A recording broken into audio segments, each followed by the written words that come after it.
ზელენსკიმ განაცხადა ამას წინათ და ამ ეს როგორც სიტყვიან ცალყურში შეუშვეს და მეორეში გამოუშვეს. ზელენსკიმ განაცხადა, ომი რომ დამთავრდებაო, უკრაინა აღარ იქნებაო, იქნება დიდი ისრაელიო. გესმით თქვენ აი ერთი წუთით დაუფიქრდეთ რაზეა ლაპარაკი.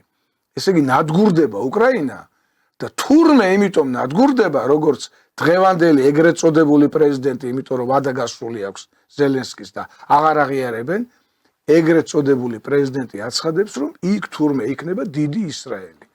აი ამაზე დიდი უბედურება რა შეიძლება მართლმადიდებლურ სამყაროს დაატყდეს თავს, რომ ორი მართლმადიდებელი ერი ფაქტიურად ერთი და იგივე ერი, აი როგორც მე რა თქვენ წეღან თქვით, ფაქტიურად ერთი და იგივე ენაც კი ძალიან გავს ერთმანეთს, სარწმუნოება ერთნაირი, ჯიში და ჯილაგი ერთნაირი.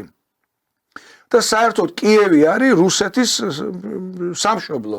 კიევსკაია რუს ჩვენ ესე გვასწავლეს სკოლაში და ესეც იყო. იქიდან წამოვიდა რუსეთი და მერე მოსკოვი გაძლიერდა და დაერქვა რუსია.